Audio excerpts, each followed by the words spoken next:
Hello and welcome to day 2 of Ministravaganza. Tony Danza. Uh, this is, oh man, it's late. It's late on a Friday and I'm getting loopy. All right, so this is Spare Parts Creating X-Wing Diorama. And if you tuned in earlier in the year on a paint stream, I worked on this cute little, oh, you can put it there, Kevin. I can switch it over. Switch it to the mini cam. Everybody knows what we're doing. Turn on the lights. And so if you tuned in earlier this year, I worked on a TIE Fighter diorama that I created out of a X-Wing TIE Fighter. Sculpted a little Jawa, and I got this nice little plinth. And I thought, why not?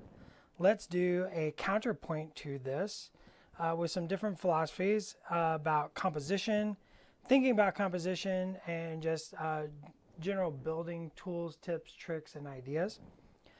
This composition very much runs left to right, from low to high with very high points, and the whole scene is very congested and tight, with the focus point being on that little Jawa and the canopy.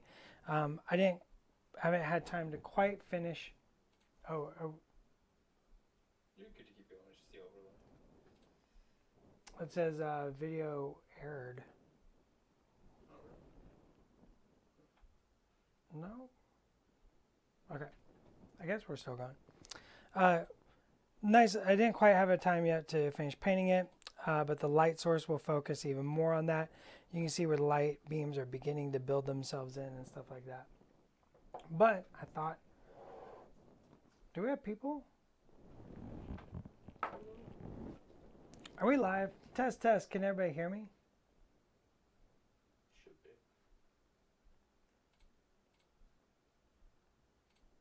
It kind of went off for a moment. I just want to make sure we're oh, it is.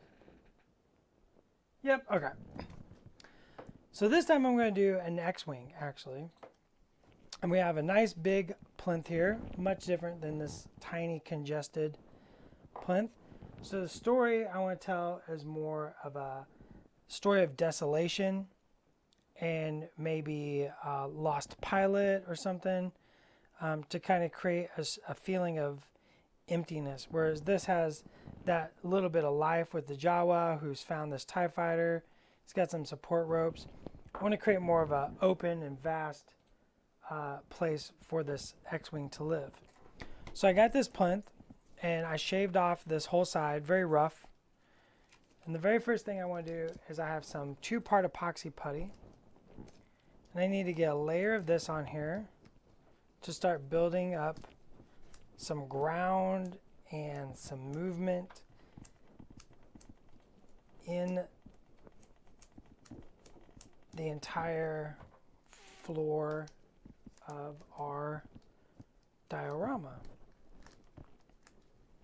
So I'm just going to use this and smash it with my thumb. And I really like, so the idea here was, I really like the idea of this corner being broken off. I think it creates a nice visual break. I find it interesting when you're able to break the frame. It's just sort of a different composition and storytelling device. Breaking that frame, it sort of brings the viewer, it kind of opens the door to the viewer into our story. You being the viewer. And so now we got to just decide what our story is and bring it to life. And this putty will give us a foundation to add some rock and stuff. I have a whole selection of different rocks. This putty is water activated, or not water activated, but this putty responds well to water, so I'm going to use a little water.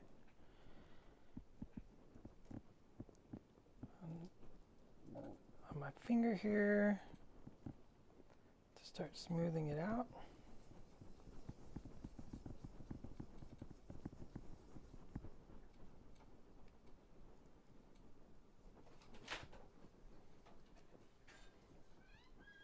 Uh-oh, what do we do? Somebody peeked in and ran away.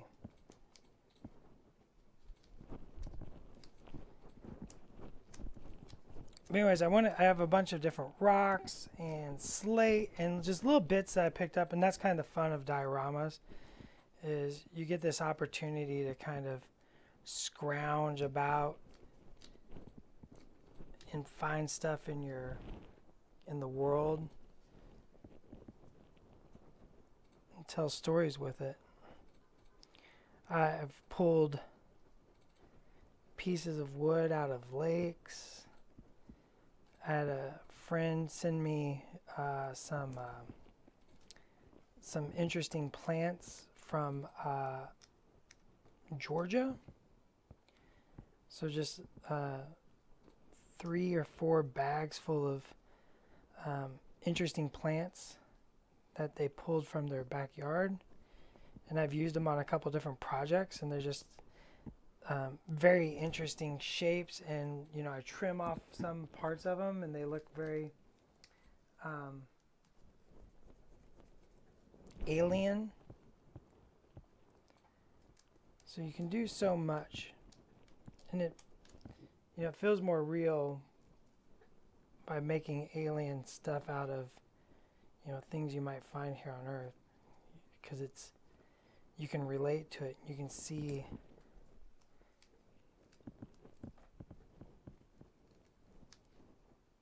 the natural living physics in action. But like you trim a leaf off and, you know, maybe clip one of the stems. Yeah, card games. A lot of card games break the frame. And we, as hobbyists and miniaturists, get to do the same thing. What do we do, Tony? Fine. Thought we broke the law. Tony coming in here all accusatorially.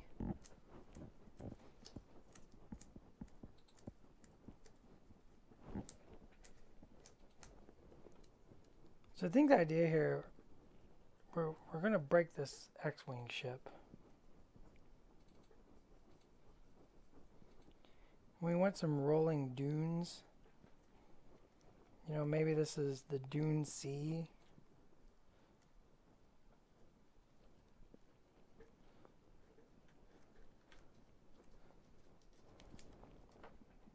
So much putty. Let's do one here. A little putty, a little water. Just smash that out. I'm just kind of thinking about where I want my shapes to lie. Those hills and rollingness of the sand.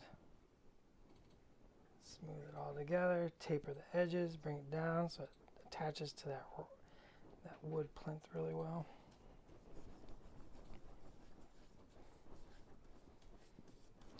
This stuff will get hard as a rock.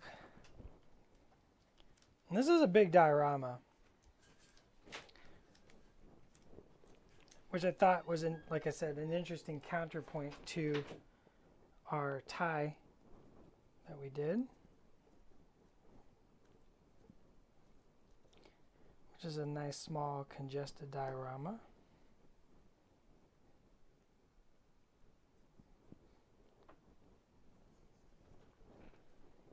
I'm going to be really upset if we get this all built and then it's like, oh, you still have an hour. And I'm like, I don't have an airbrush and paint.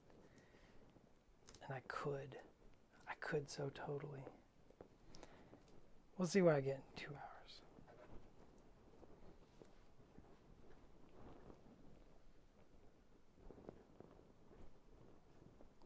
Question would be what story we tell. Who is this crashed X-Wing pilot?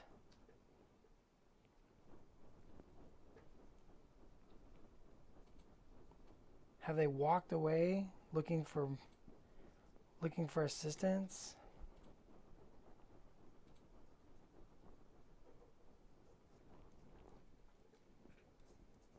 Are they nearby? Were they captured?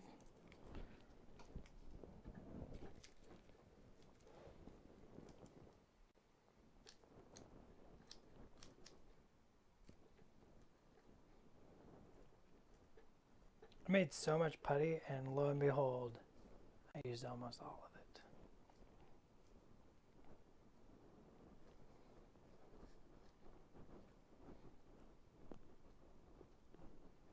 Okay, even though we broke the frame, we want to make sure our transitions are good. So I'm going to use a little bit of water to smooth out our putty. Like this part right here, not super good.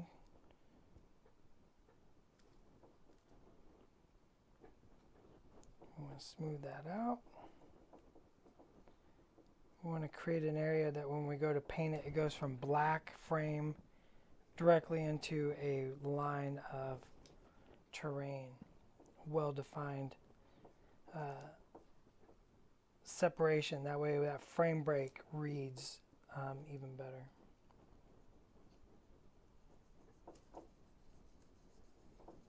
And we're just going to polish.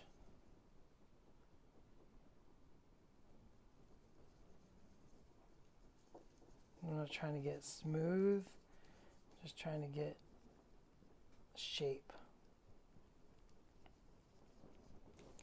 Just where I feel the shape looks real interesting.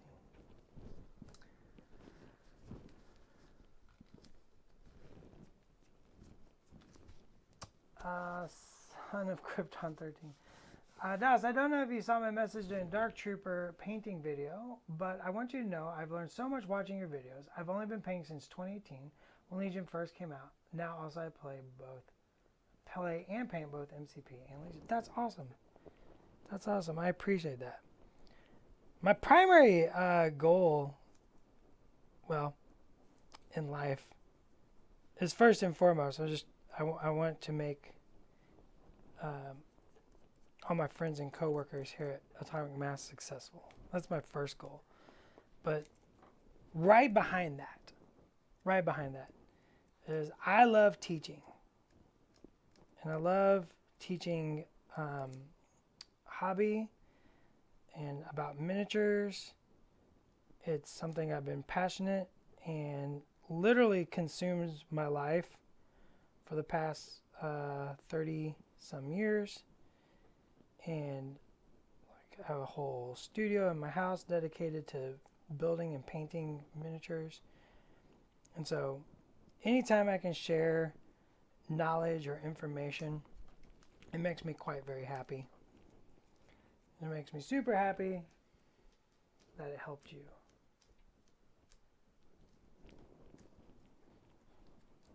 Oh, I think Star Wars terrain is definitely in your future.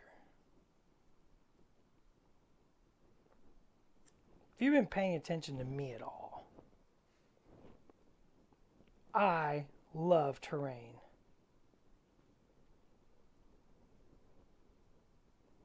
A good hobby miniatures game, man. When you set up that table right, and it's full of beautifully painted terrain that says, how are you going to deal with this? How are you going to move over that? How are you going to move over that? And it asks you questions because my opponent's going to ask me questions. The table's going to ask me questions, and I get to grok out that puzzle. But not just that narrative, like that moment when you walk into like a game hall at a convention, and you see like just this beautifully painted table. Man, there is something awe-inspiring about that, and I treat terrain like characters. Like those are characters.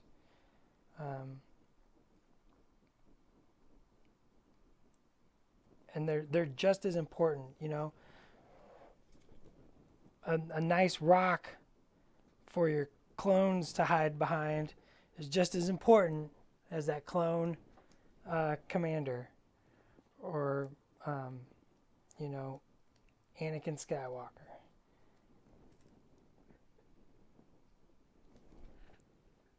All right, see, I've got some little ridges and bumps. Sarlacc pit win. Sarlacc pits are a little tricky, right? Those go down. Most game store owners would be really upset if you poke a hole through their table. Call me crazy.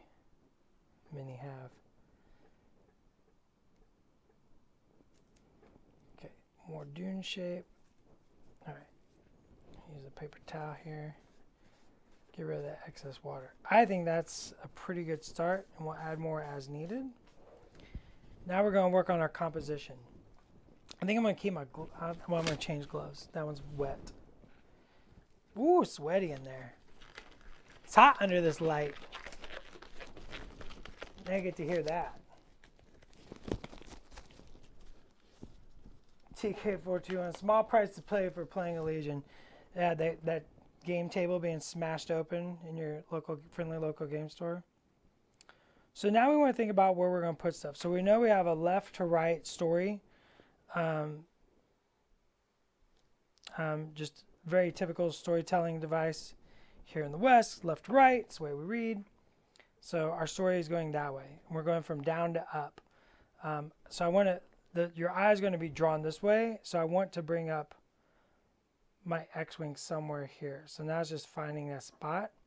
We're not making it permanent yet. We're just going to start looking at some other bits and bobs, some rocks, and kind of choosing what we feel looks the best.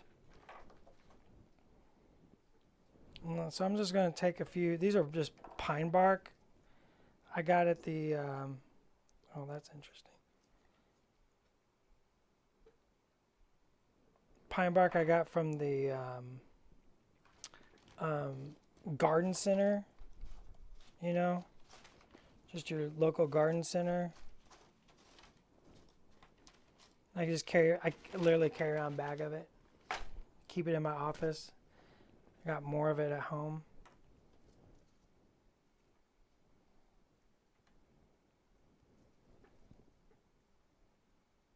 So I'm thinking something low, like that. And then we got this broken away area. So I want to show that this is going to be a different texture. I think that's what's going to be interesting, is like this is a different texture than the top. So I'm imagining this being sand or, you know, some sort of rougher or finer terrain. And then maybe we do some slate-like materials here to show like that exposed rock surface.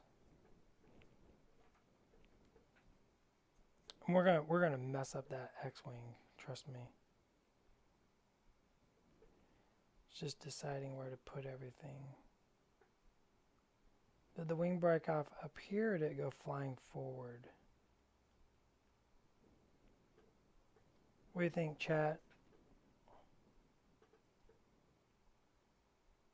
We can talk about it. Tell me what you think in the chats. I'm going to keep looking at some rock shapes here. See, and this is going to, we can do stuff like this, like maybe not that egregious, but to get that overhang. I think that overhang is what's going to really help sell the story here. Let's go ahead and cut that peg off the bottom of our X-wing.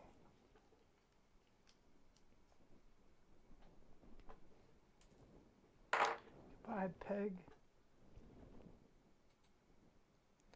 So I think we want to destroy this wing because it's going to let us turn. It's going to let us turn our ship down into the dirt more.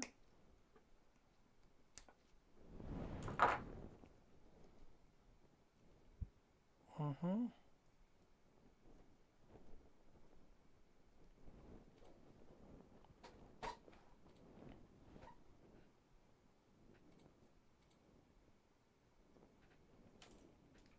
You can use the actual real one now.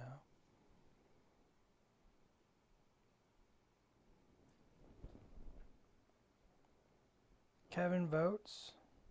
What do you think? You like it there?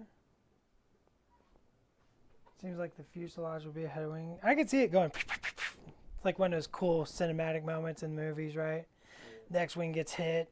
It's going down. The wing goes spinning off from velocity because this is going down and it goes shooting off. But I think I do kind of like it behind. I think I agree with that. And I think I like this low rock. I think we can kind of break this a little. Kind of, maybe we dig out some of this putty back here now.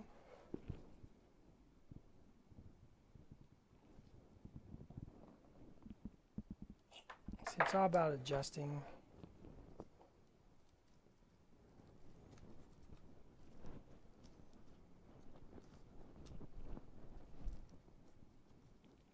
we super glue that? I should have brought some thin. Oh, I do have thin glue.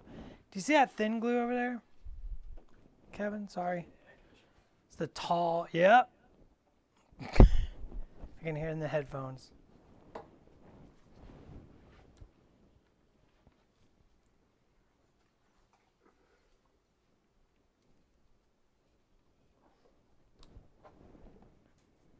So I want to make sure this glue is super thin. I don't want it to touch my gloves or I will be glued to the glove. This stuff dries mega fast. I like this crack here.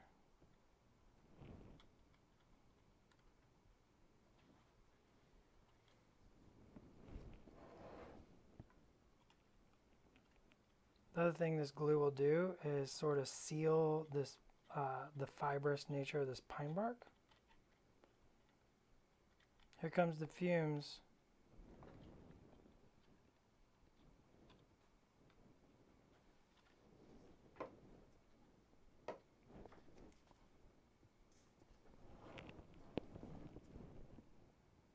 Give that a second. We're in no rush.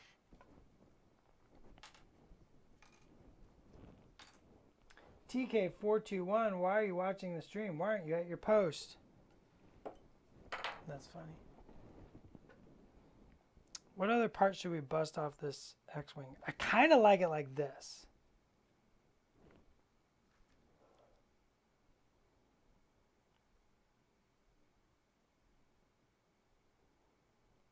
Opinions? Going off the opposite side. Yeah? Take this wing off?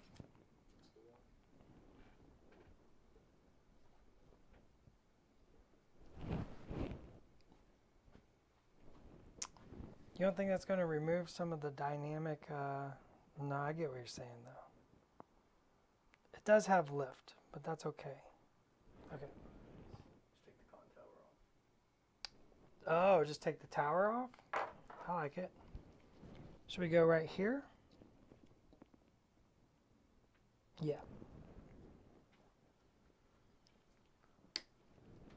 It's always scary. Let's bend that. This has gone forward though.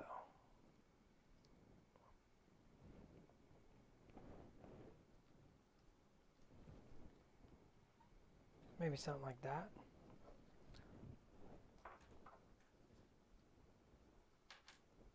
Yeah, we'll stick that nose down in the putty. We'll start building up. We have other materials that we're going to use. We're going to push that down in there.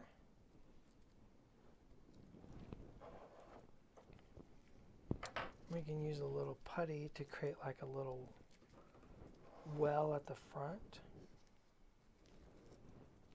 It's a little too much putty. Woo! I got fumes in my eyes.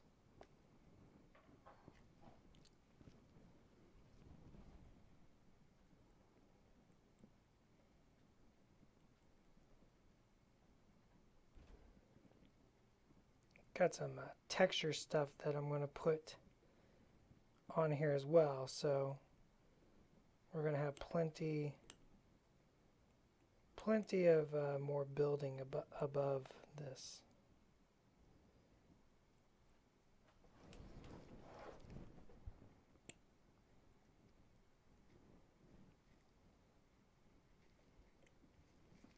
And then of course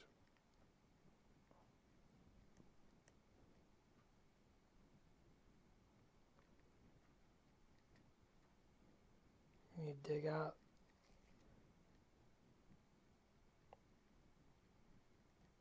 the crash zone.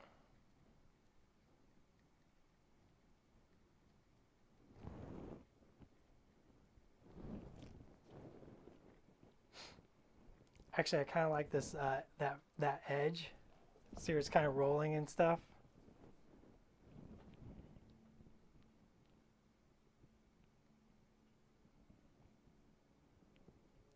It looks like furled. It's a little cartoony, but I think it works. It's a little cartoony, so Kevin likes it.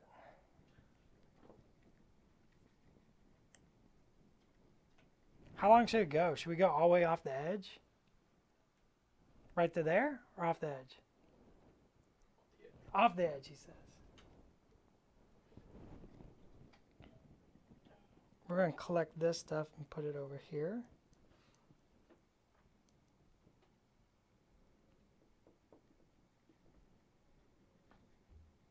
I'm just going to keep trenching that out.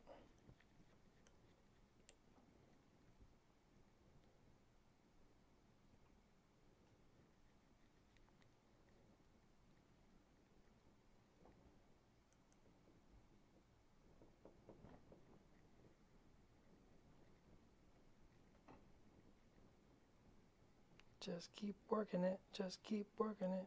Work, work, work.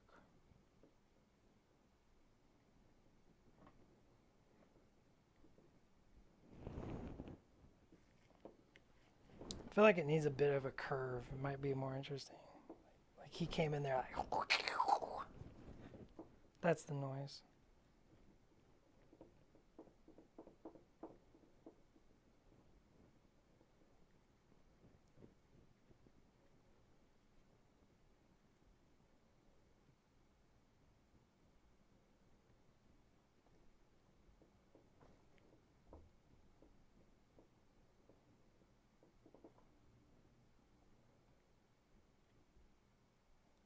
That piece right there.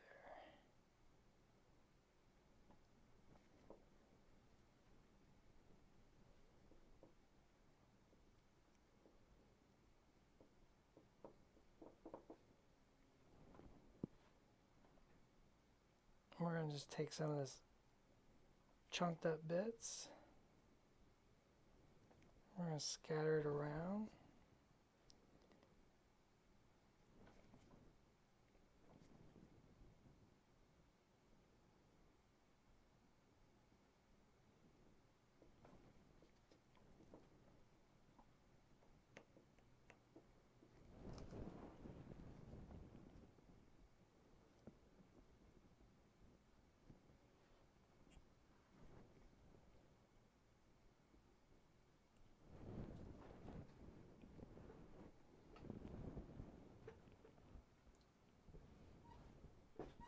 Tinier, oh yeah, we need some tinier bits of ship.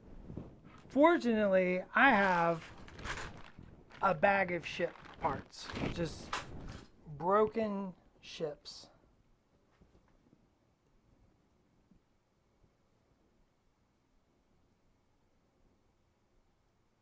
I'm gonna go ahead and say happy accident. That worked way better than I was expecting. That worked way better. I was just like, it'll be all right. I'll have to do some work. I'm like, no, this is actually working way better than I thought. So I like it. Plus, I get all these little extra bits of ground up putty to put around our other wreck areas. It's like just a little crackling oat putty. Just keep grinding out our trough there and gaining more putty bits.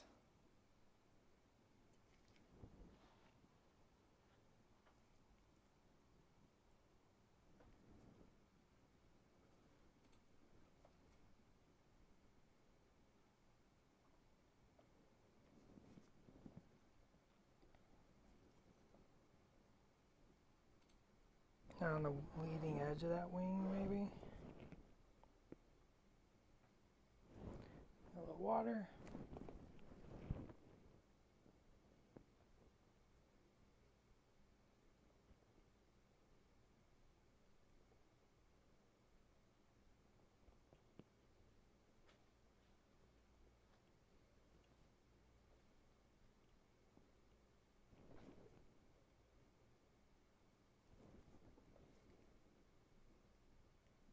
And if you need more, there's more in there.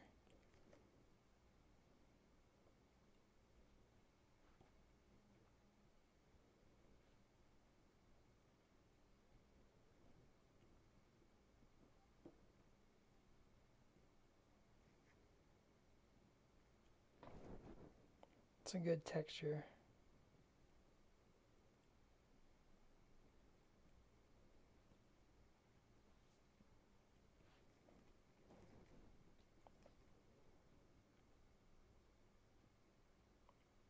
Yeah, we'll get some bits on our ship.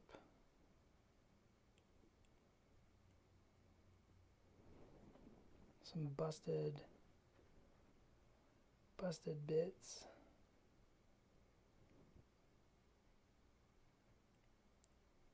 I really want to show that this thing came in hard, right?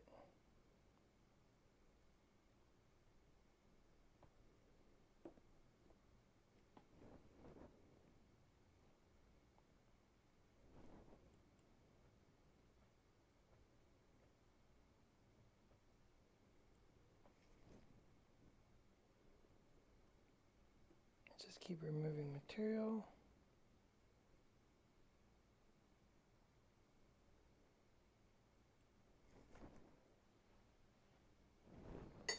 And water. Push those putties together.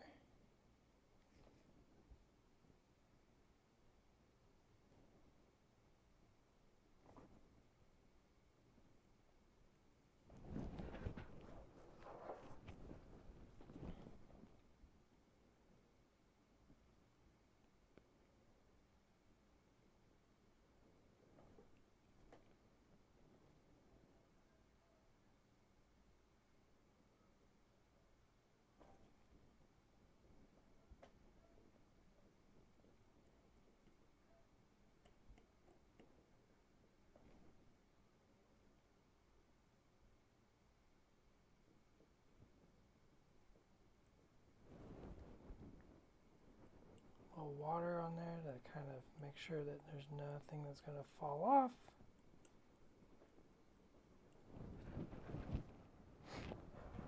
All right, what do we think?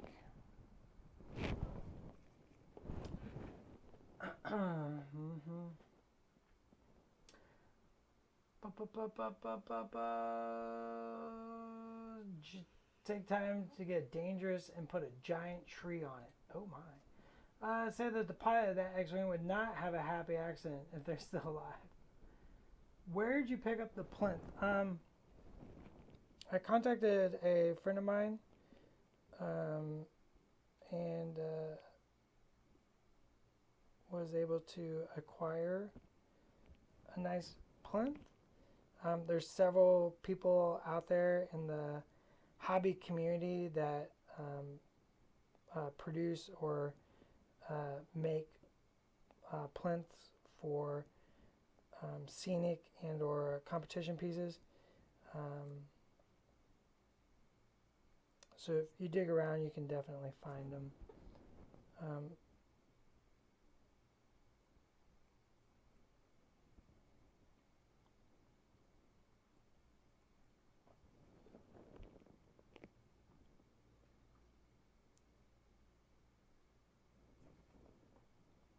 Maybe if you have a wood shop or you just bought a house, you have lots of wood bits laying over. Any old piece of wood will do. I pulled a piece of driftwood out of a lake, and you know, you kind of got to do some prep to it. You got to bake it.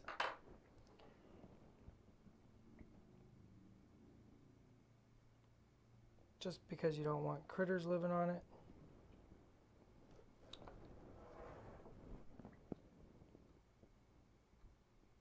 Glue, and then stay away for a second.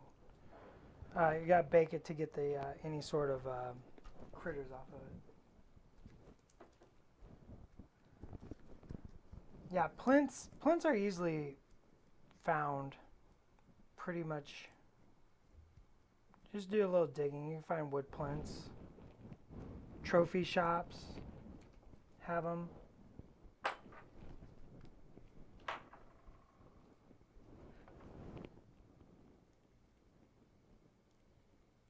As I said, you can make them yourself. You can. There's people in the hobby community that sells them very regularly.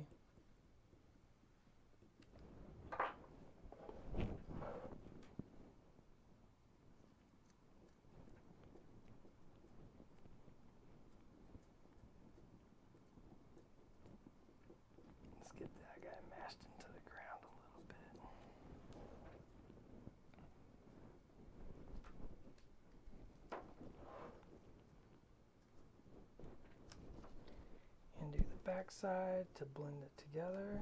Not very interesting back here. Just making sure that our blend is good on the back side.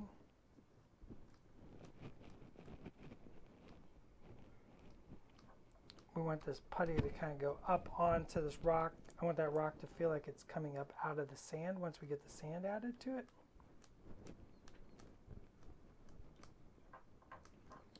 Oh no, I want that. I want like a secret cave back here actually. Secret cave.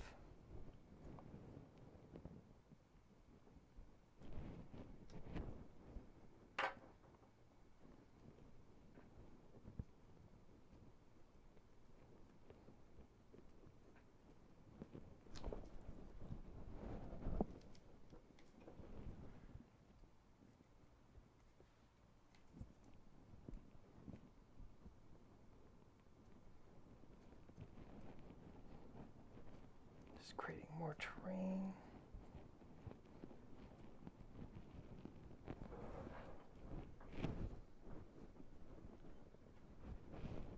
Something like that. And then that sand can get right up on there. Now, you can have that like, it's literally like the sand is doomed up around it some. So we're gonna have build secret cave back here.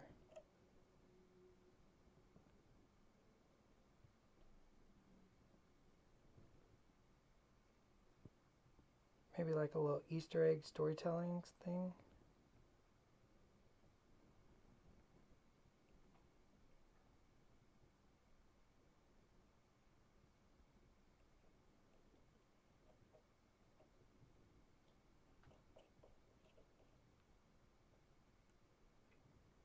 Maybe that's where our Jawa lives from our other piece.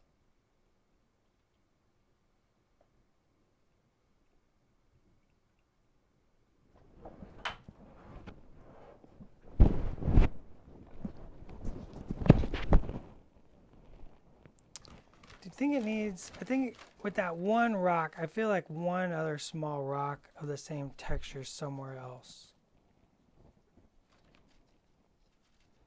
Maybe I'm overthinking it.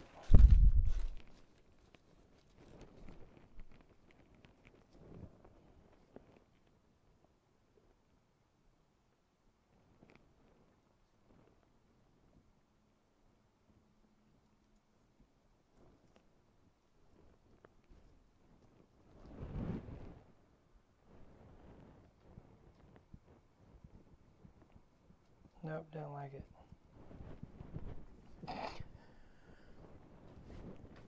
That's art. That's art in a nutshell, right?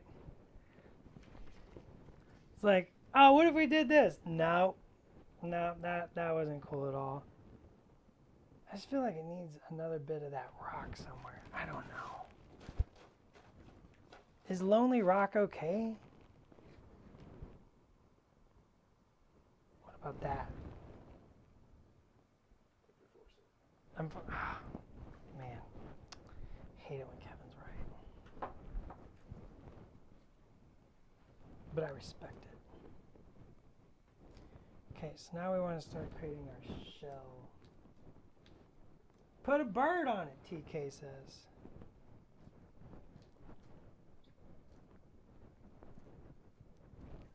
So I'm just going to take, this is some interesting rock. I took my son on vacation when he was like, I don't know, 6 maybe? Oh, Mike, sorry. I put that, let me do this.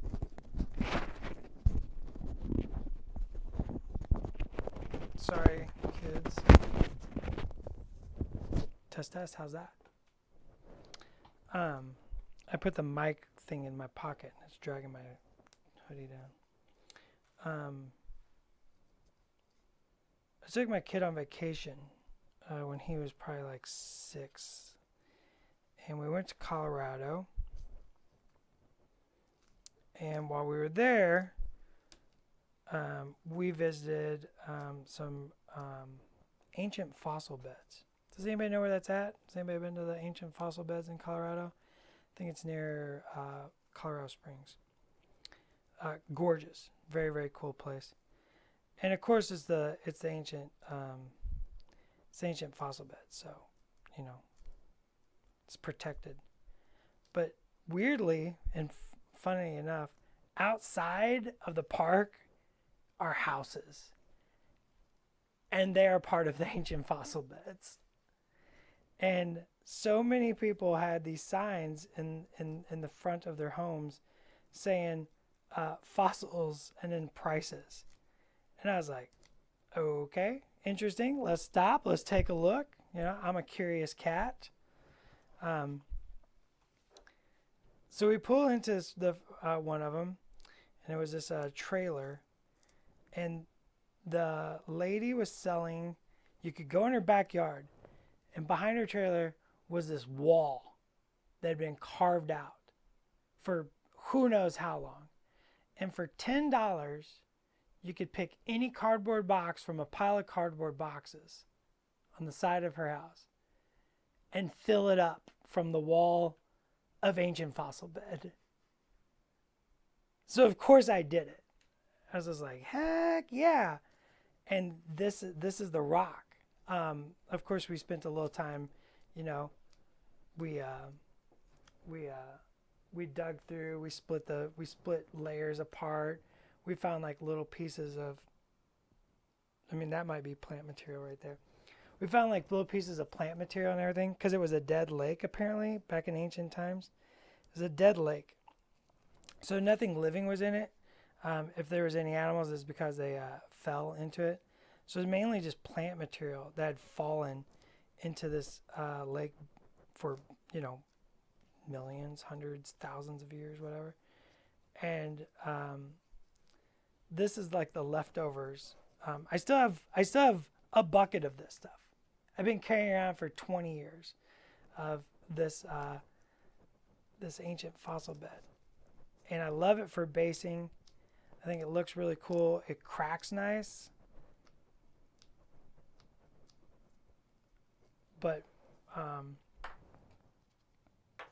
yeah. So as we were breaking apart, I just kept saving the breakings and putting them in my collection of things I use to make miniatures. Since you're talking a sand-like texture, if you took a sand trooper miniature, perhaps a Sandman figure, there's a hobby sand fine enough to glue to the mini to give it a sand-covered look without losing the No, nothing is that fine.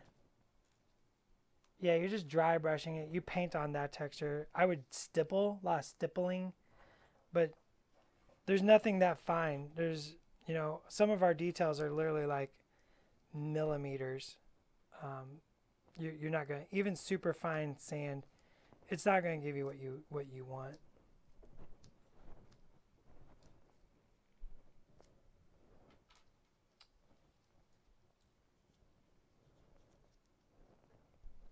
We're just going to keep adding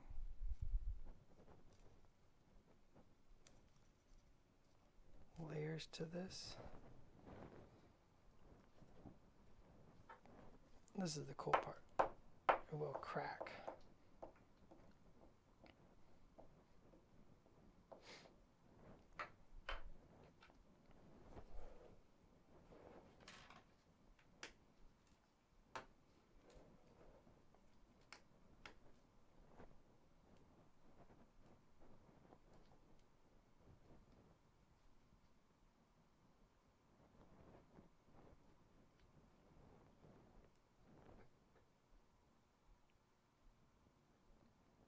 I think that's too jagged of a line.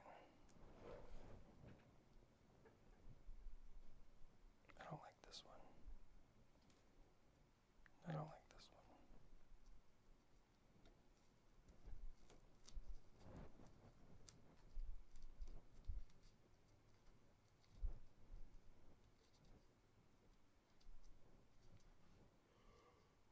We're going to use some glue to glue some of this stuff back in.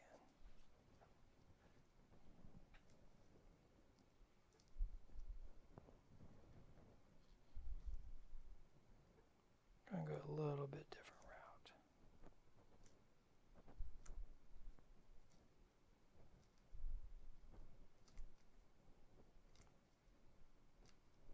Now that I kind of see it working, how it's working, I'm just going to adjust.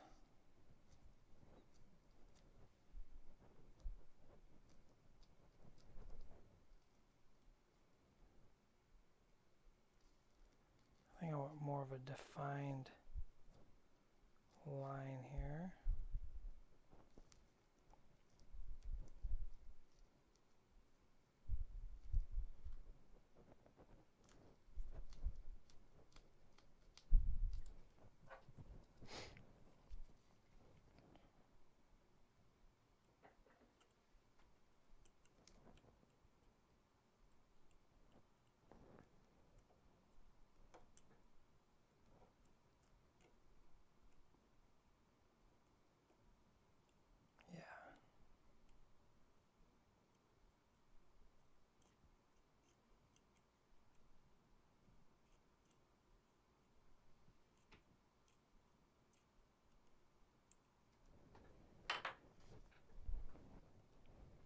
And then this down here,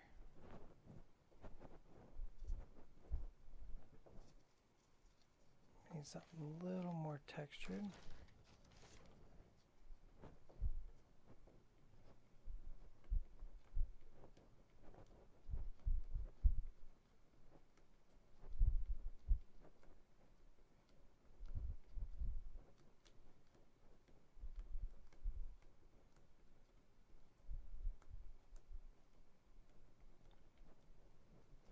Turn it around, flip it over, use a different side.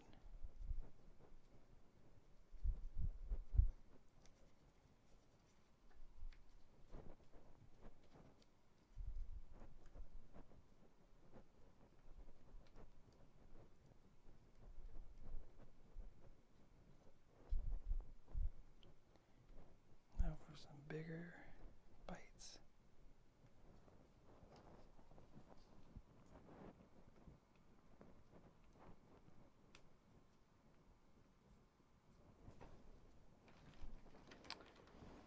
Different piece for other textures.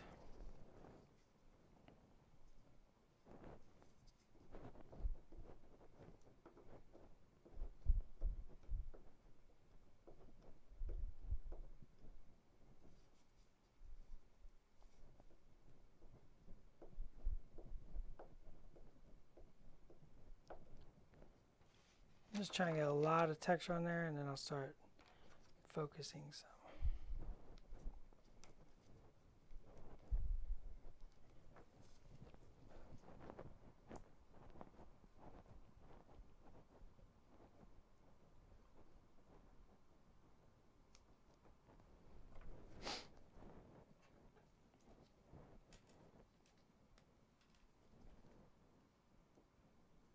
And then this top layer is more broken, crunchy.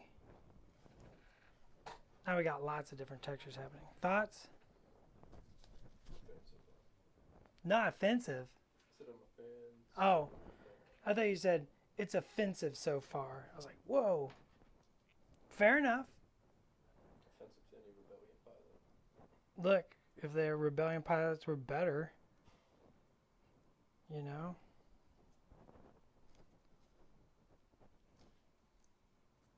It's hard to beat a good Imperial pilot. It's that training. I mean, even Luke wanted to go to that Imperial Academy, right?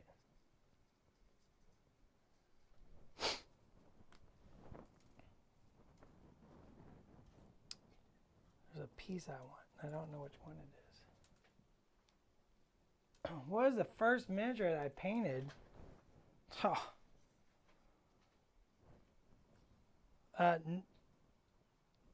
Random pewter wizard from a gift store with a silly crystal in his hand.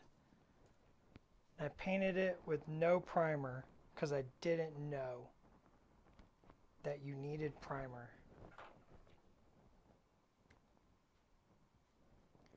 And that was a long time ago.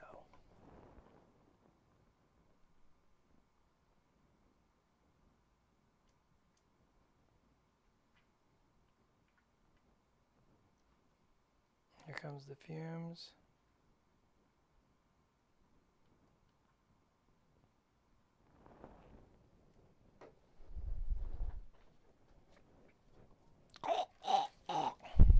terrible.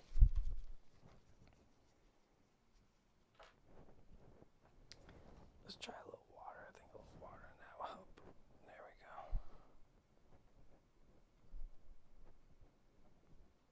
I want a little bit more cartoony on that rock face. I think it's a little too overly textured. Needs more bigger shapes. Which means we could smooth it out and start over, because sometimes that's just the path. I'm going to turn it this way, use my right hand, because I am right-handed.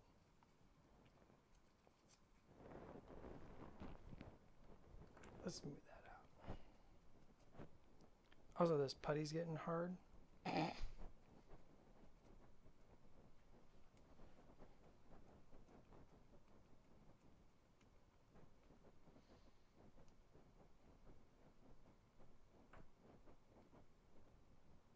That putty's getting real hard.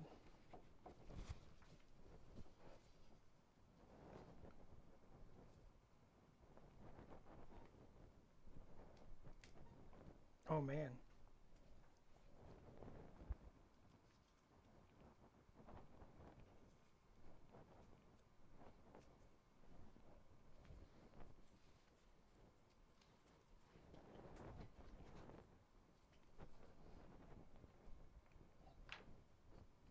Oh, we do want to leave that rock down there. I like that rock down there.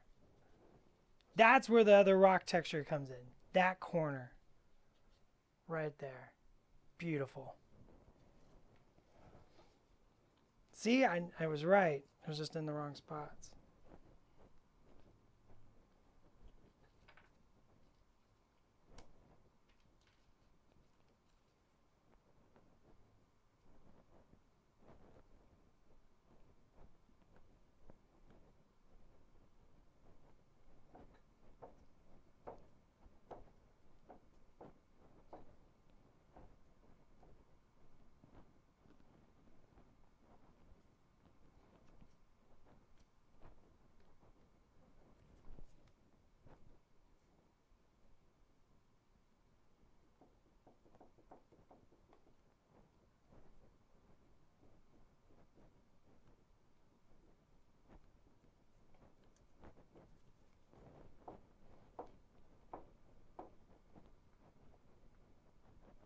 That feels way better.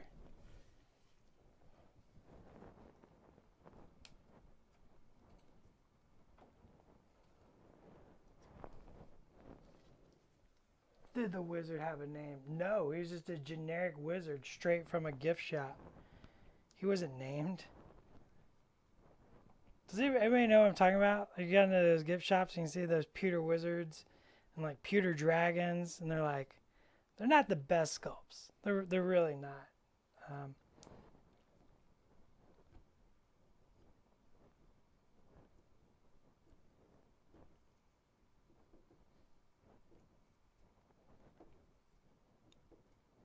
And you get them because you're on vacation.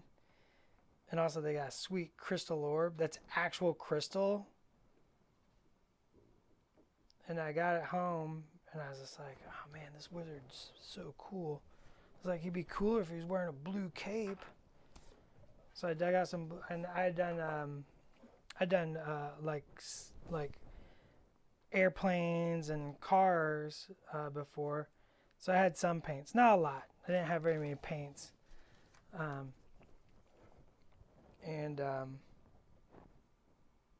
just slapped paint right over top of that poor pewter wizard.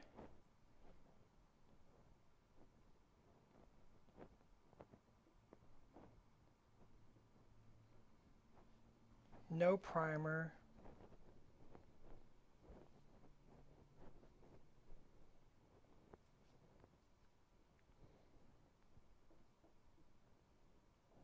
Just nothing. It did not turn out. In case you were wondering where that story was going.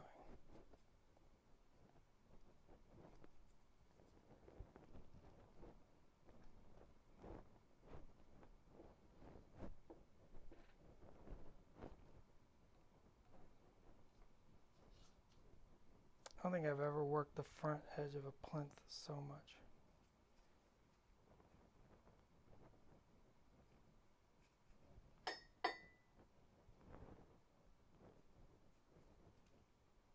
We're going to add that rock back, trust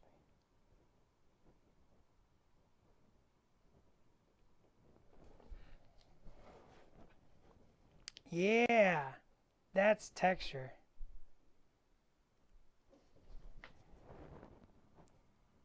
That side's a little convoluted. It'll be alright though. I think we'll push a little bit right there.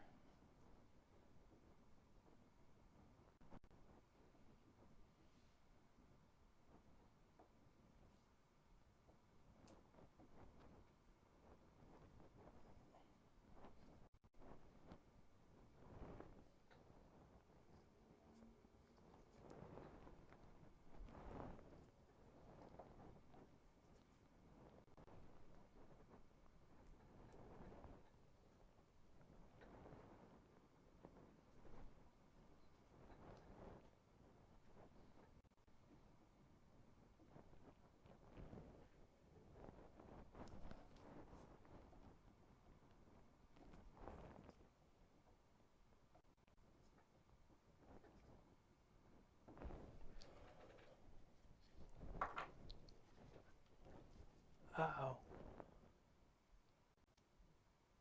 Yes. That would be great. We're talking about dinner, chat. A little behind the scenes peek.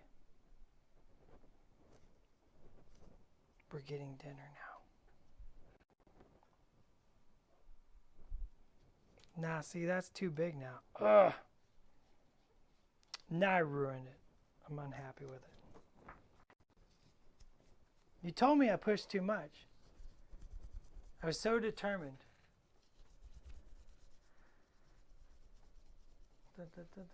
My dad had pewter mirror testers paints. He always made me wash my hands like 3 times after touching. Yes. Yes, absolutely. Just, you shouldn't touch those things. They were from, I'm serious. Mine was not any game company or anything. It was, there in so I'm going to tell a story. In Missouri, there are these chain of gift stops along Interstate 70. If you've been to Missouri, you know what I'm talking about. You know the name of it. And they just had a glass case with a light, and it was just pewter miniatures, and they were pewter. They were actual, just pewter. And so you should not touch those things. And that's what I got. It was just a pewter wizard.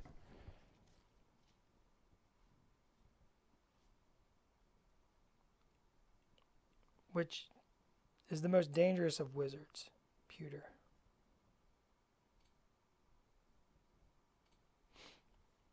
I know. I got this thing up in the air.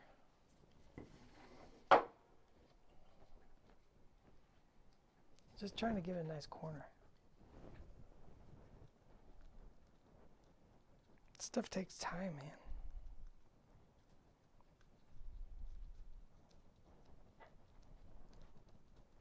There we go. All right, next. What's next? What do you think?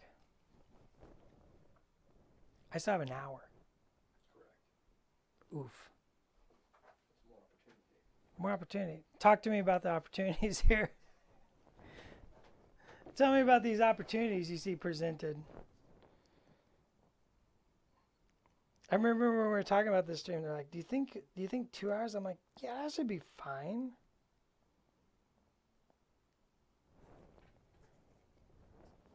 I'm like, this will take a long time.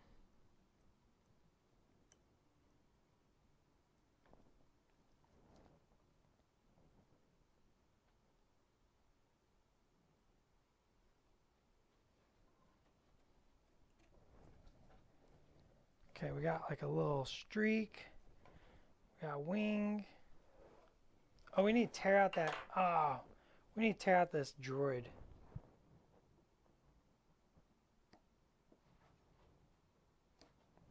Goodbye, R97. No, it's not R9. Was he an R3? Let's say he's an R3.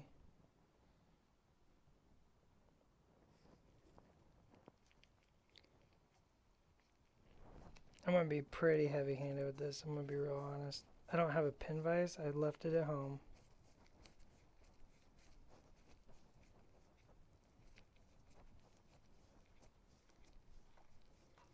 Somebody at home right now screaming, watching this. That's okay. It'll look fine at scale. Maybe something to show what the wing hit that make it break off. I don't know. I'd say entry made that wing break off. We could add something, I guess. I don't know. Talking about the composition. Nobody wants anything else on here. You have this nice texture, rock. You have your crumbly rock.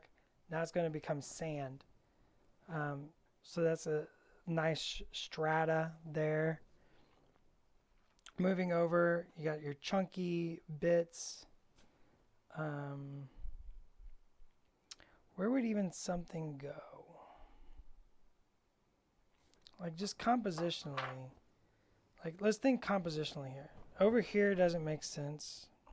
I mean, I think you could make an argument. Your best argument is there.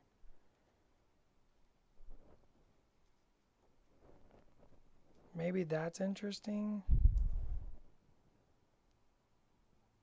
Sort of this like chunk of rock that breaks the frame standing up vertically. But that draws too much. I think that draws too much eye. I don't think that cradles properly. Rule of thirds here, kids. We got to use the golden ratios. You know, here,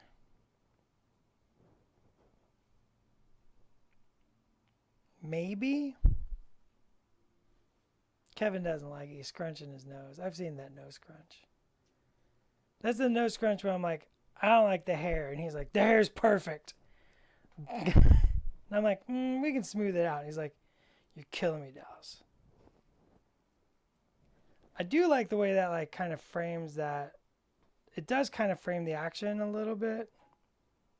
But it blocks my trail. I don't like that at all. So I mean you could come back here. Maybe?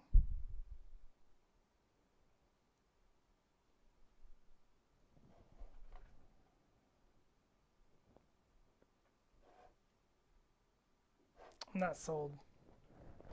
I'm not sold. Oh, my Touch ID is not working. Yeah, the rock doesn't make sense. Any way to make a trench that goes from near that rock down to the slate with color epoxy to make an alien creek or stream. Ooh. Wampa stuff. I had to take a moment of silence for the droid. I'm with you. Many of us here at Atomic Mass are very pro droids. I would say almost all of us actually. It's hot in here and the hoodie's gotta go. It is steaming. Is there maybe a blaster caught it while crashing, which sent it spinning forward where it is now? Yeah, I like that something hit it and it is just cascaded down. Maybe you could do like a little stream right here. Do you like the idea of a stream? Seems a little convoluted, like it stopped right in front of the stream. Maybe cut the nose through the stream, might be more interesting. I could maybe see that. That also means I have to do epoxy, and I don't have all the stuff to do that. And we also didn't plan for it, because really you want to cut into the wood. I know I'm talking at you, but I need something to focus on while I think my thoughts. There ain't no think, I ain't thunk. But but you really want to cut into the wood. So I don't know if you really want to cut into the wood because you need something you got to block it off. If you just build up, then you have like you basically have a raised riverbed, which doesn't make sense. So you want to cut down. So I think the alien river's out. You could do a puddle. I think you could do a puddle. So we can make this more marshy. No, because we have the rocks. I think the best spot is that spot if we're going to do it. I'm going to give chat. Nope, see? The X-Wing voted. It threw it off. I just figure you need another hour's worth of work. Thanks, Vec. Just bust out my Dremel and just hog out a trough in this. And by the way, I was not expecting hardwood. This is incredibly hardwood. My Dremel did not work on this. I had to get I went out and bought a chisel set and I chiseled it away to get there. I'm going to take a drink while we think. Because I've been talking for an hour already. I think this is the best argument for a rock. And I'm not sure I like it. I do like the way it breaks the frame, which is interesting because this breaks the frame one way. And then this breaks the frame another way. Like if you brought this back to where it's like literally maybe back a little bit more of that, but it's breaking the frame. You like that?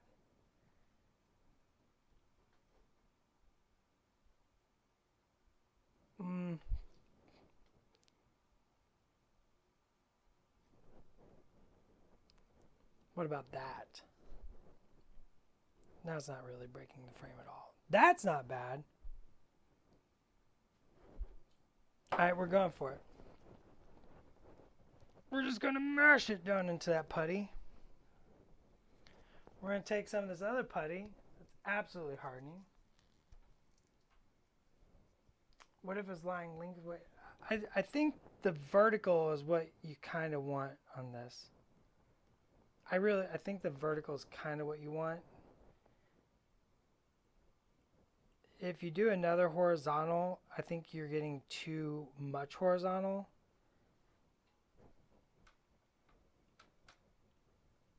And you're not adding to any sort of compositional story. I think the only direction you can go is up at this point. I think this is totally optional. I don't think that this is mandatory. This piece here.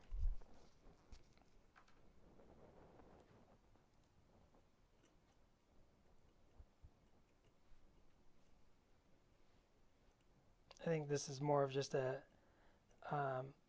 optional framing element that can add to the composition, but is unnecessary to the composition.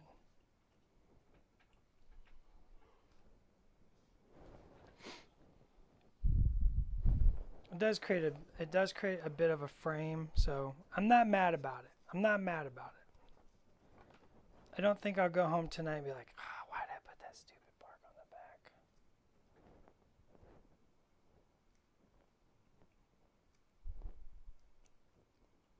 Or like, why did Kevin let me do that? You should have stopped me.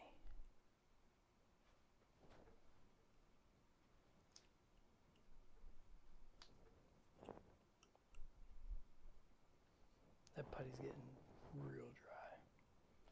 Probably because it's 8,000 degrees in this room with all these lights. By God.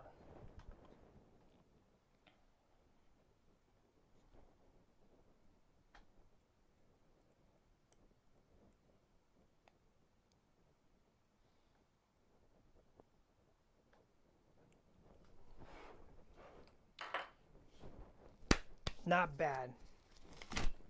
I gotta get that glove off. Footprints, droid tracks leading away from ship, or is it too small? I think, so Kevin and I were actually talking about this before stream. I think we can do the footprints. I think. This is my favorite stuff. Oh no, we don't want this yet. We have some more rocks. Look at these interesting rocks.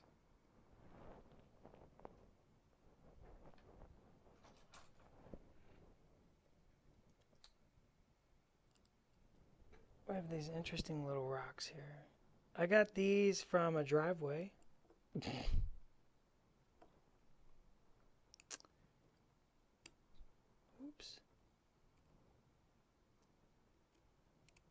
Got these from a driveway. I brought them inside. And I cleaned them up a bit. And then I baked them. Because anything I collect from outside for terrain, I always bake. Like, I don't know, 425 for like an hour. I usually put it on, I have a cookie sheet that's specifically for Dallas's nonsense, so we know not to actually put cookies on there.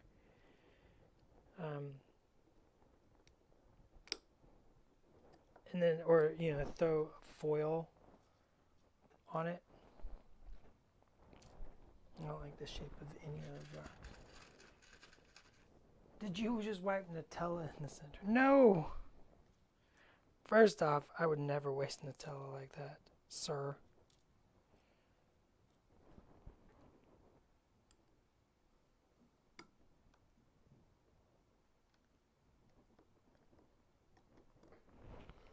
But you always want to bake them for the, you know, the little critters that live, the small critters of the world.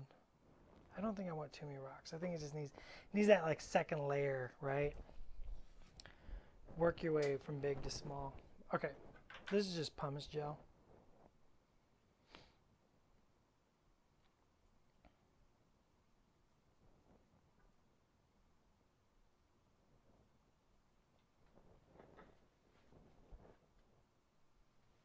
Unless I missed something. Did I miss anything?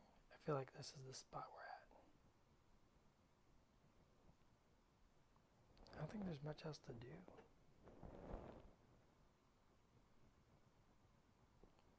So this is just pumice gel. You can get this as hobby suppliers. It's just a textured paste. You can also make your own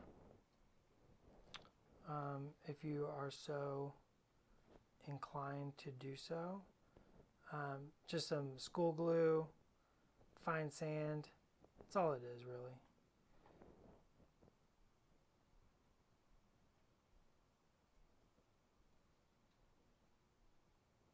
It just makes a nice textured surface.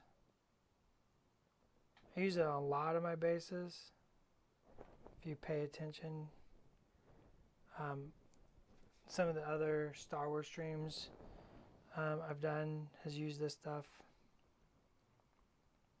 We did that, Kashyyyk clone stream. I used it on.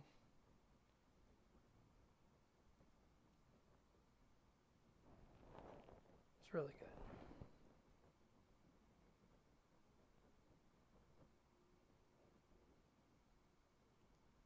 I do a lot of make my own stuff and then a lot of like, nope, I'm just buying it. It's all about what you want to spend time on.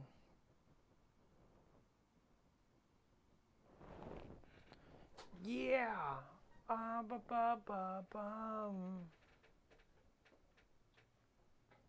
Oh, he always puts a tree on Bob Ross. Look, I love Bob Ross.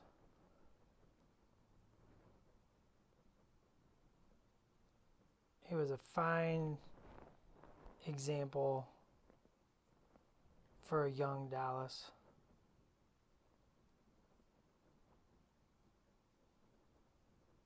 He had a pet squirrel, I had a pet raccoon.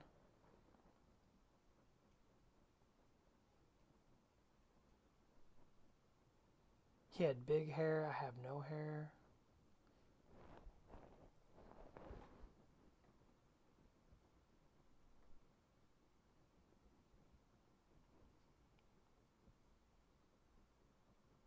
But I watched the heck out of his painting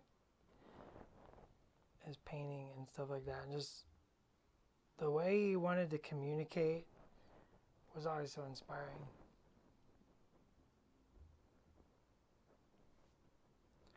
Below this in here, I'm not going to coat it.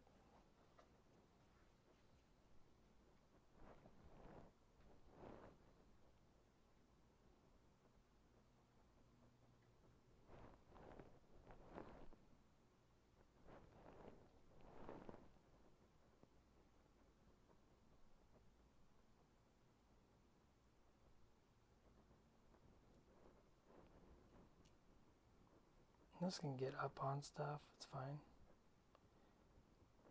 It's very, very fine textured.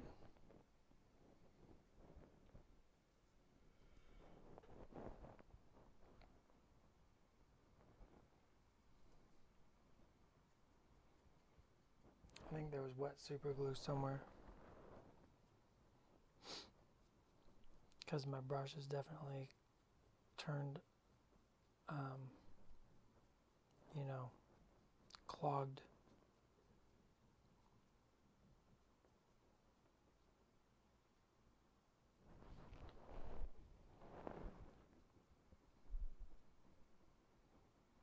And this is why we pushed that putty right up on top of those rocks. That tree bark, I wanted to feel like it was buried.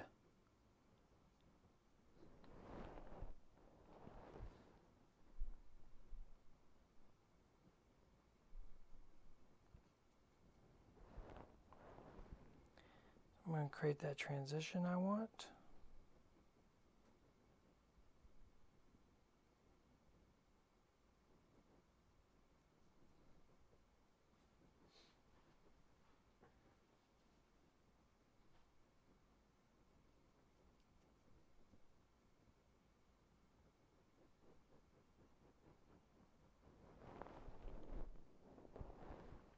This is very, very fine grit, so it's a little rough for like fine sand at X-Wing scale, but I'm not trying to make it fine sand. I want inhospitable. Inhospitable is the goal here. I want to tell the story of, a terrible place to crash.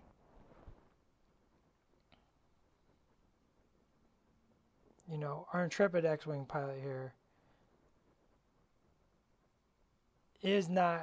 was not planning on this. This was a bad planet to crash.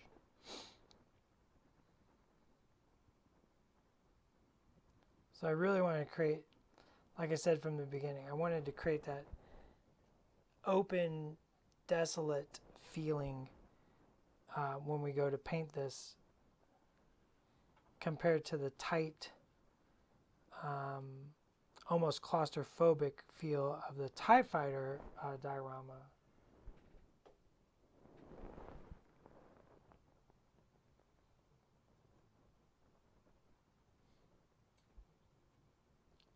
So it's the exact same idea, just a different story, just a different version of the story.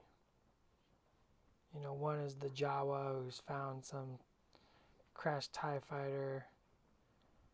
And this is more what has happened to our hero.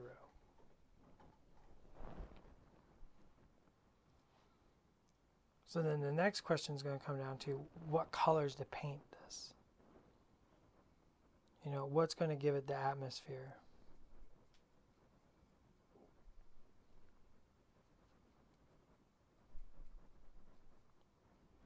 Do I want to go sunset? Maybe like super alien planet? No, like the aliens are super.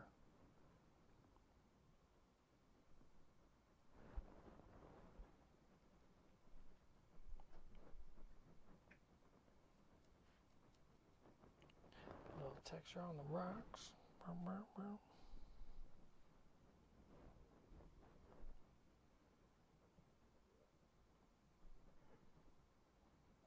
Oh yeah, I was totally just like, I'm gonna grab another brush. This thing is chunked. I'm like, nope, that's a bad idea. That's just another brush in the bucket.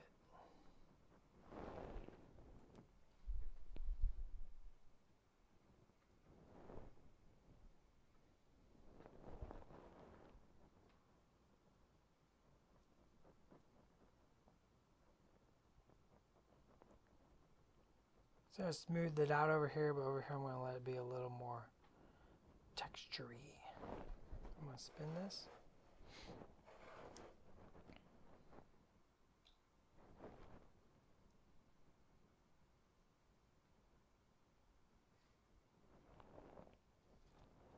It's fun how these little X-Wing ships really lend themselves to diorama.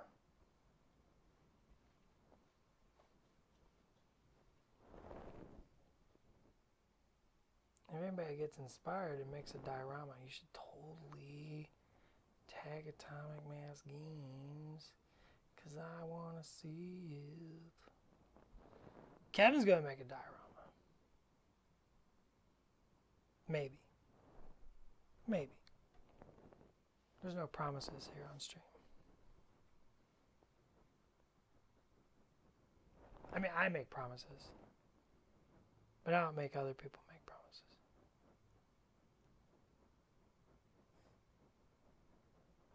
That'd be a jerky thing today to do.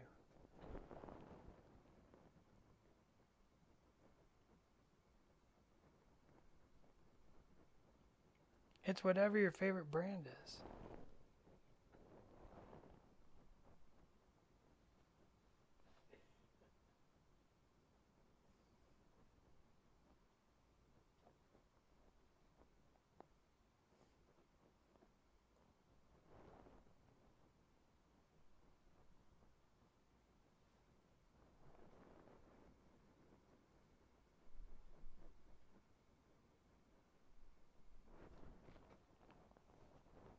Get that nice line there.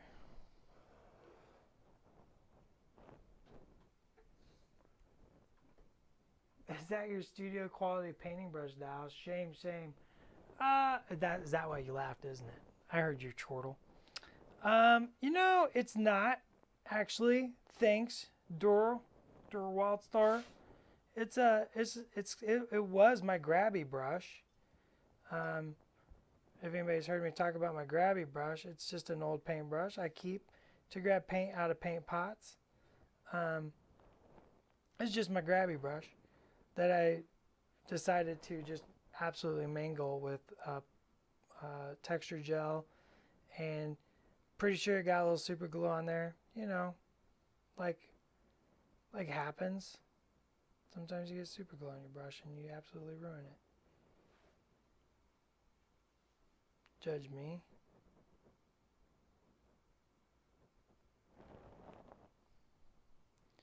I'm going to feather and get some movement in my sand.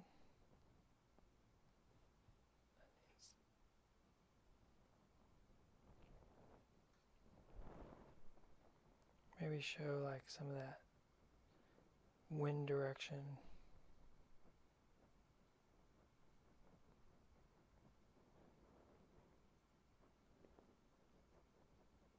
A little texture in our trough. It's got pretty good texture. I just want a little bit more. I don't know, I'm feeling pretty good about this. I had a moment where I was like, what have I done?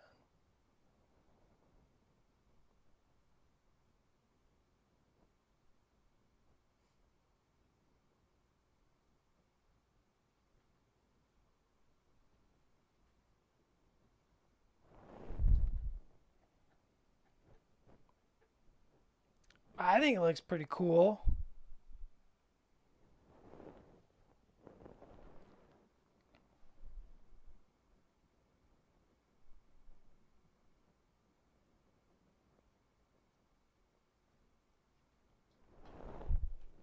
So those areas I smashed some rocks into, left them kind of open for interpretation later.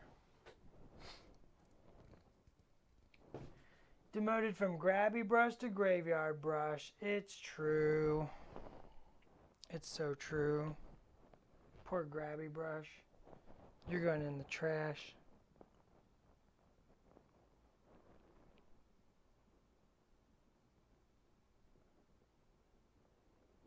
Okay, let's push a little bit up around that cockpit.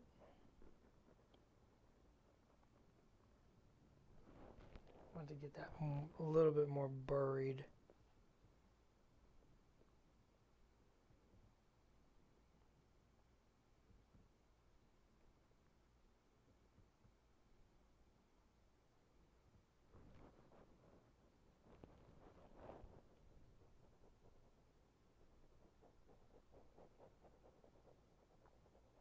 Use this tackiness to kind of build a little texture over toward these natural formations. And then in the open areas, I'm doing like little circles, like little radius, just to kind of create motion.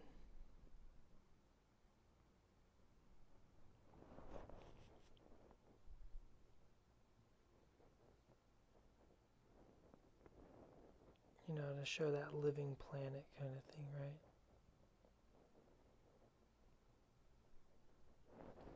Plants alive, but not hospitable.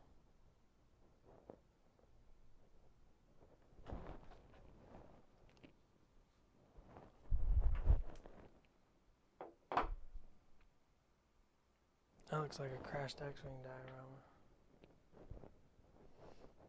No one is here ready for the gravity brush. The gravity brush. I had a brush with gravity once.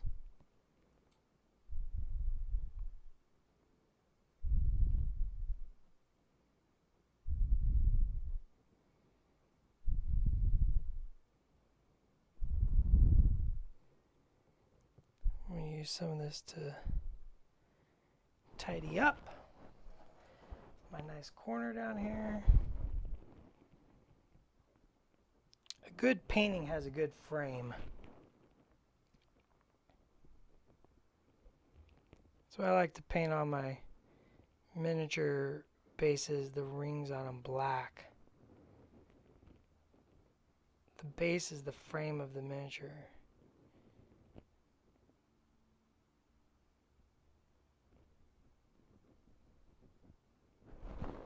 And the Mona Lisa without frame is just a poster on a college dorm wall. You're like, that doesn't even make sense, dude.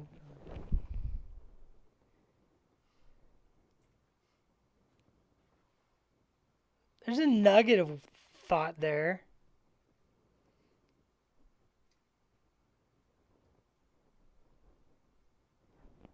It's all about the frame, man. The frame. The frame. It just looks better. It brings the painting together. This is why when you go get something framed, you pick a frame. You don't just say, yeah, throw it in like a copper 1/2 inch wide frame. Like you're like, no, this thing deserves like a matte. And, you know, I'm going to put like a 1/2 inch black on top and bottom, 3/4 on the side. You know, you think about that frame and it matters. And for me, miniatures are the same way. That the base is the frame. It's what pulls that paint job all together and ties it all up. Okay, we're going to chunk it on here and create that division line between frame and painting.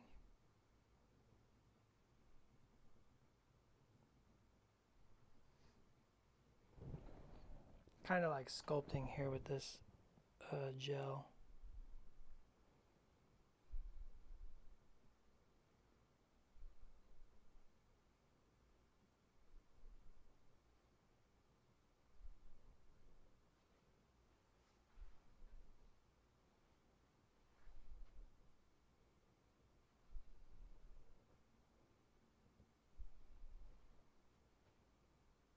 Oh, I'm in the zone.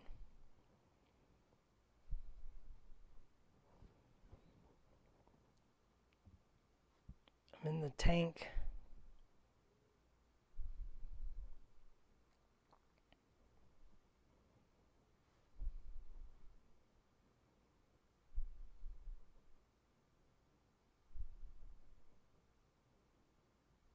I'm really focusing on like just minutia at this point.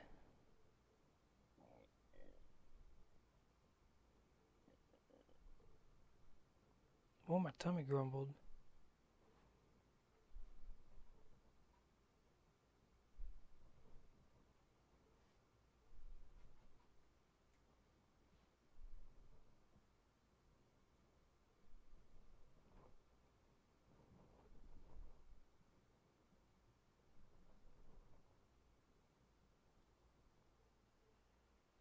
I like that transition better. Woo! I paint with oils and my rims all get nice dark indigo. Ooh. I like, wow, dark indigo frames. I'm a simple flat black guy myself. I think the number one rule in painting is you do you. If you like it, do it. Heck, I'm about it, man.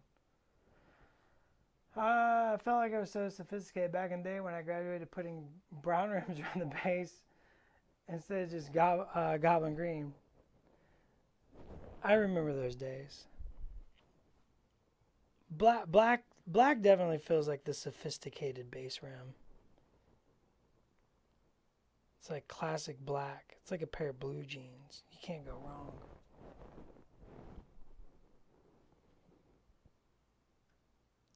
Until you upgrade to samurai pants.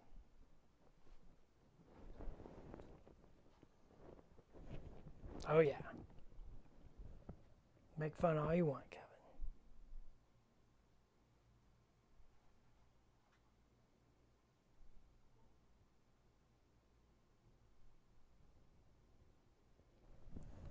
Corner looks better. See, this is all just that little fine minutia, just to add a little bit more here and there on our lovely little spaceship.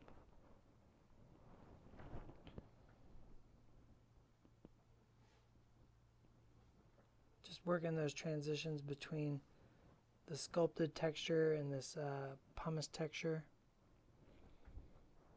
Making sure everything reads good.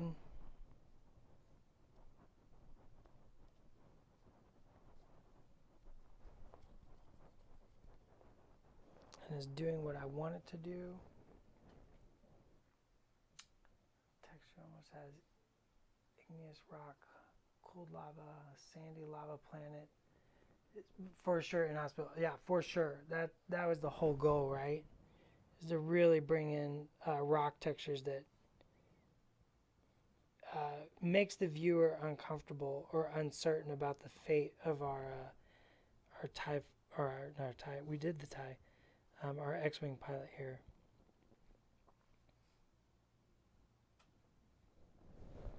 So I think we could do. Oh yeah, maybe we do black rock,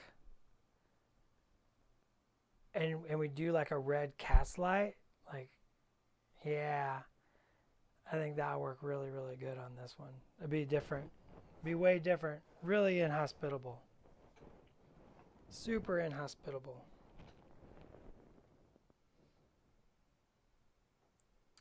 An ant-sized pilot resting against the rocks? No.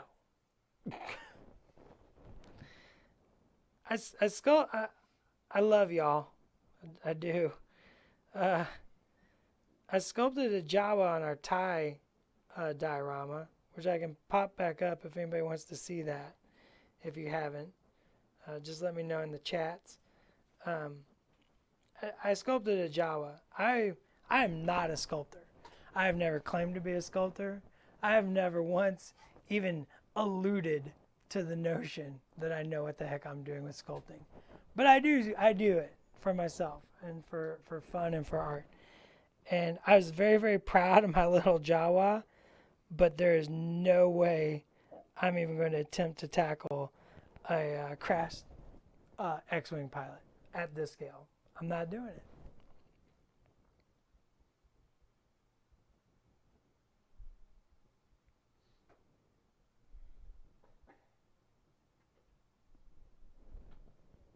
I'm not doing it. Quit asking. I never saw the finished tie. I would love to see it. Well, first, fun fact, not finished. I've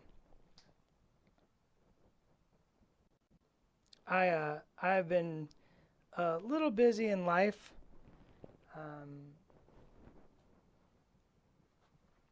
So not had a lot of hobby time at home, and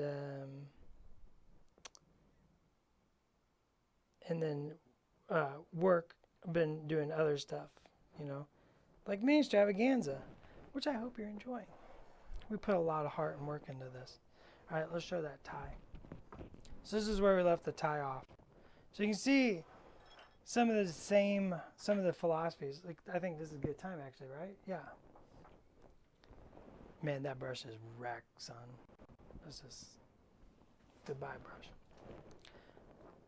So even though both these stories go from left to right, that was totally on accident. I didn't really think about where this was broken up. I just kind of grabbed a corner and went with it. Both of them read left to right, but this one draws immediately up.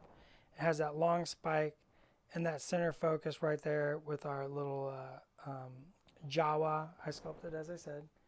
He's really, really, really tiny. He's really, really, really tiny. He's found this TIE fighter, and we had a lot of fun, like picking these pieces of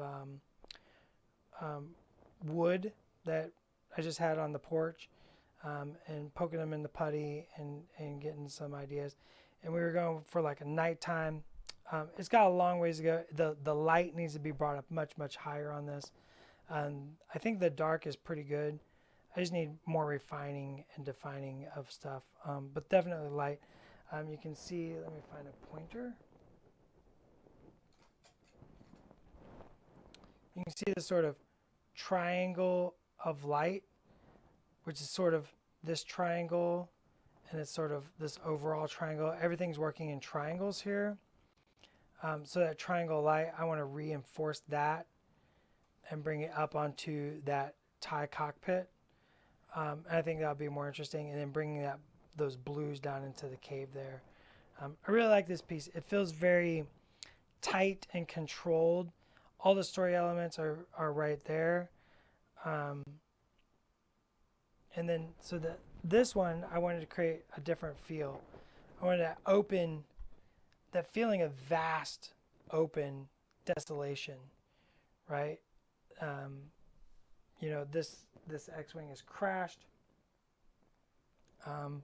We don't know what happened to the pilot at all, and it's just super inhospitable. But I really wanted to focus on because the scale of these X-Wing ships, they're so interesting. The ship feels very big on this. So you get a feeling of this is bigger than it is. Because I've taken all the scene and I've compressed it in sort of the smallest area I could. You could hypothetically have a plinth only that big, and really just compress that. But this adds a nice little story. Whereas this piece, something of the same size, right? There's a little bit of goops on there. Something of the same size, it almost gets lost in the scene. And that was the goal. I wanted to feel like it's just like if you were walking, if you weren't near it, you'd probably miss it because it's just so vast and flat. Only this little bit of wing popping up. Like if I get that just on the camera, just so that, see how it breaks the horizon there? But the rest of it, it's almost gone. So what is that, less than a mile you would totally walk right past this in a big open plain. And I like that like story of this, right? Just this vast open, lonely and empty. Whereas the other one doesn't feel as lonely to me. This feels very, very lonely. So it's just playing with scale, and doing the TIE Fighter kind of led me to the X-Wing, and just seeing what the philosophical difference would be at doing a bigger base, and pretty much the same components. I mean, these are the same bags I brought with me when I did the TIE Fighter.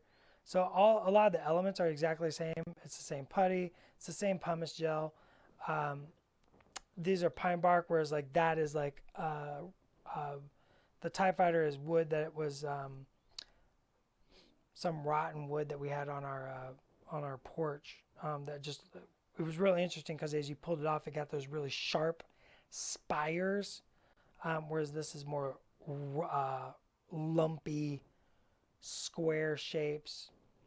So it's just a different feel, but it's the same materials. So using the same materials, creating different stories.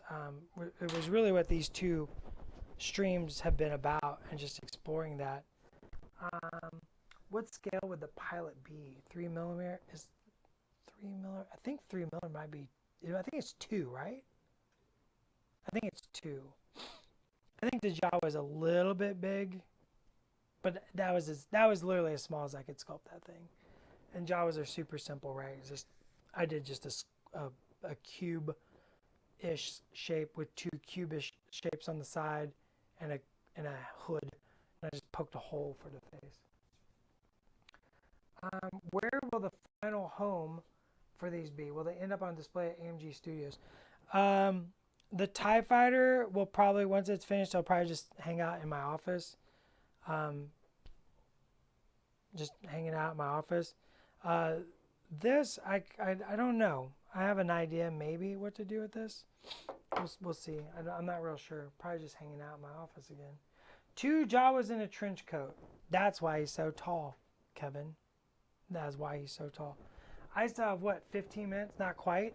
We're going to end in, 10? 15? You know what we're going to do? Paint. I'm done with this. I'm done with the display. What colors do I got? Canopated TIE Fighter with only the colors on my palette. Challenge mode. Uh-oh, somebody's coming to the door. Hold on, everybody. Mr. Wilshick, hello. That's right. I think I need those miniatures for the hobby. Yeah, they're right there. Not that one. Nope. The no hat one's right. That one.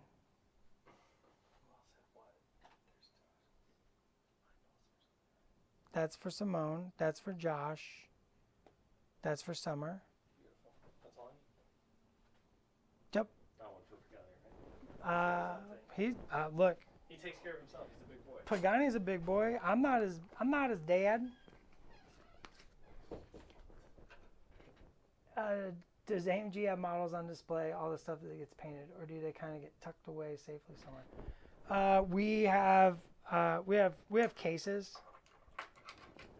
We have cases tucked away in a studio. All the studio stuff, a lot of the paint stream stuff is actually our personal collections. I think that it's very interesting. And,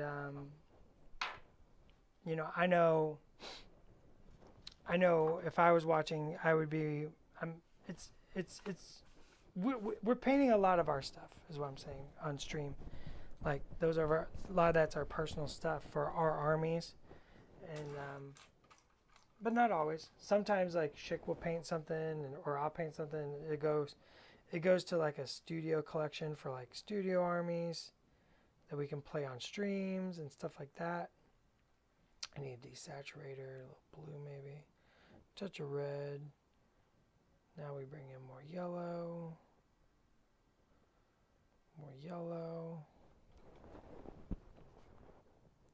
I want to start talking about that triangle.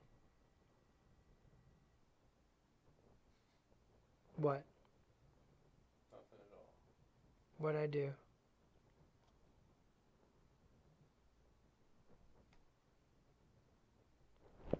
What are they asking? Painted miniatures come alive at night when no one is around. There's miniatures kind of everywhere.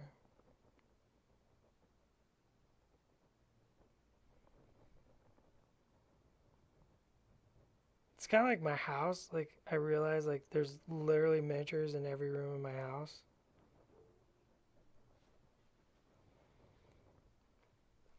It's like, there's miniatures in the bathroom.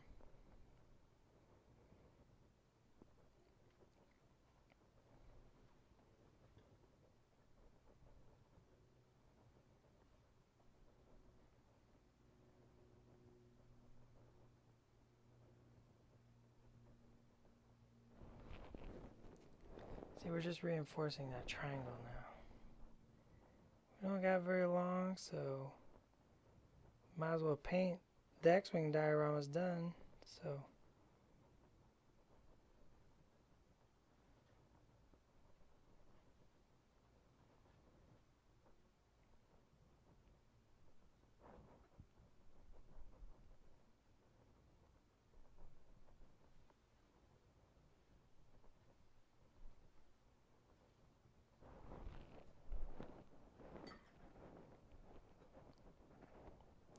Then maybe add a little off-white to that.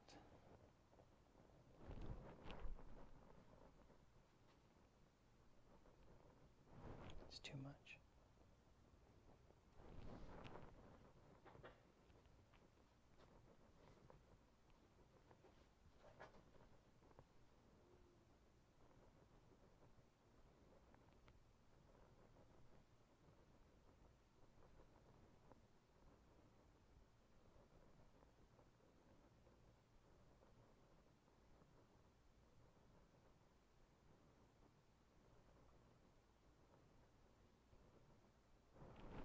So now I'm getting all Roman Lepat. Bum bum bum bum bum bum bum bum bum bum bum. Bring out armies to have them on display, hanging out and chatting with community. That'd be sweet. Yeah, I would say. I mean, definitely be ready for Adepticon 2023. We will be there.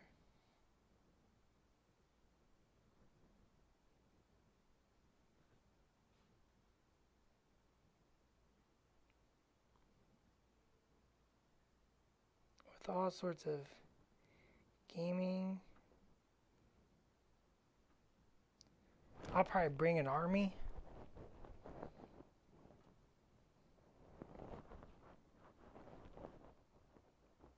Or two.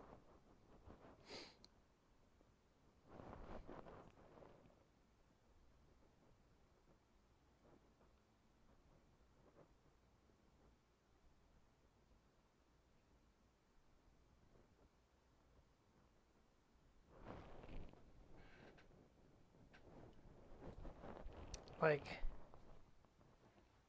I could bring clones for Legion.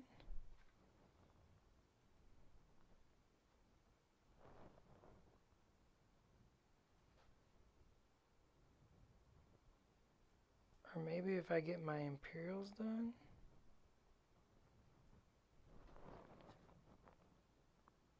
That's talking ambitious talk, though. It just moved. It's so much work.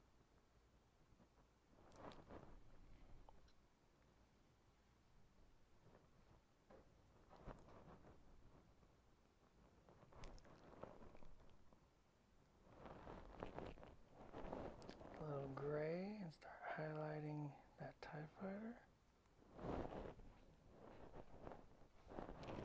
So we're just gonna run a little bit brighter there. But yeah, we'll definitely be at Adepticon 2023, so you should come and check that out. I know we talked about worlds and stuff like that.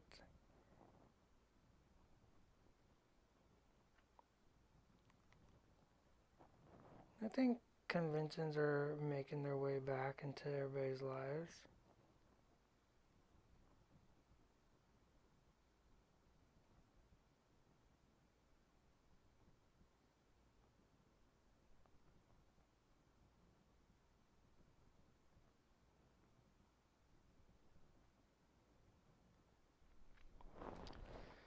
I know I like going and seeing everybody, and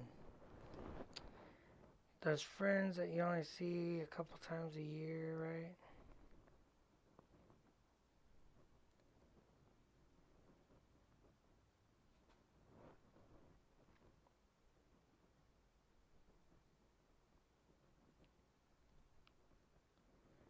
And maybe we'd bring some studio models.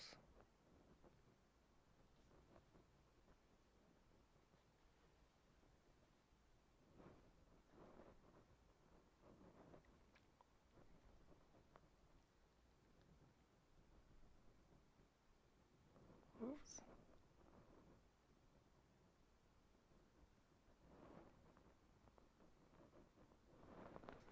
Highlight this. Highlight this.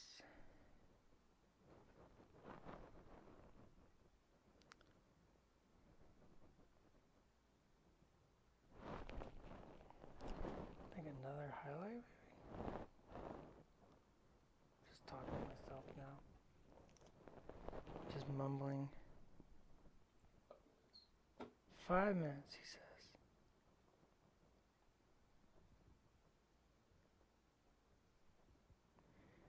Alright, you got 5 minutes. Next up is another hobby hang. Into day 2 for us here at Atomic Mass Games. We like hanging out at the very end, just more sneak peek behind the scenes, interactions. You never know what we might spill also on those. I might have said something out loud that I shouldn't have said last night on one. Whoops. You know. Whoops. So if you're in that kind of jazz, you should totally check that out here in a few moments.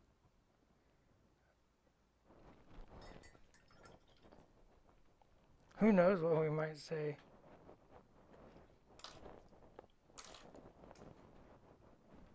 Josh is on there, so, you know, Josh is a monster. Touch of blue. A little more yellow.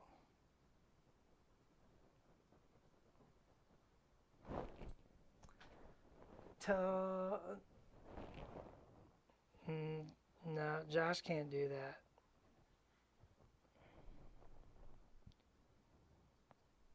Josh is the wrong person to ask.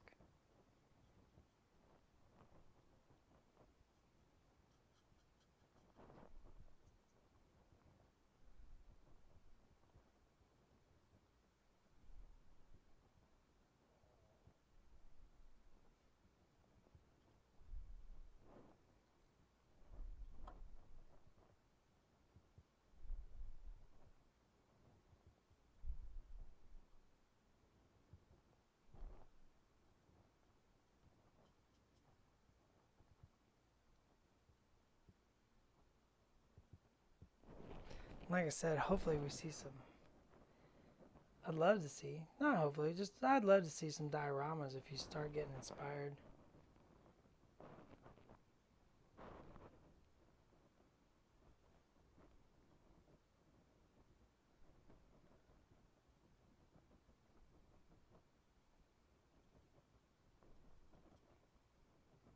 Maybe you got a fun story that you've always thought would be cool to tell.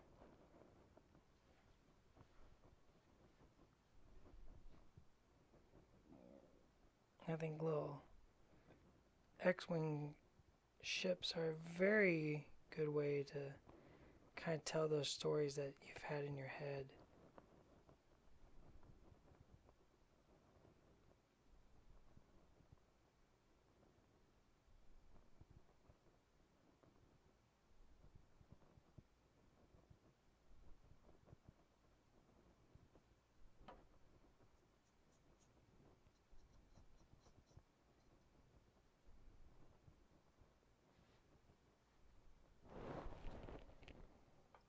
Well, that just looks better already.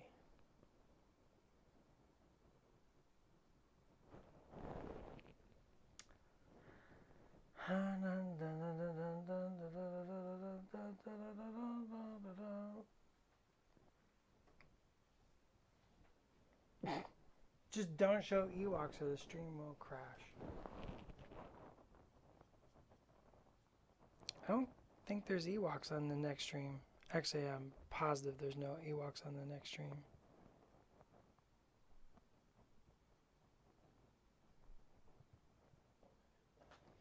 One minute to go.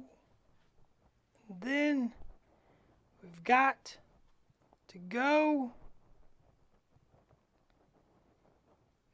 to the next stream.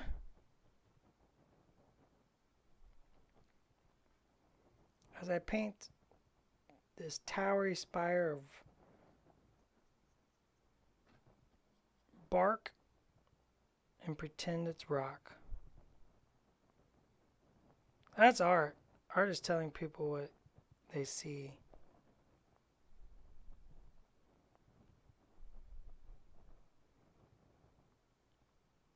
You define that reality.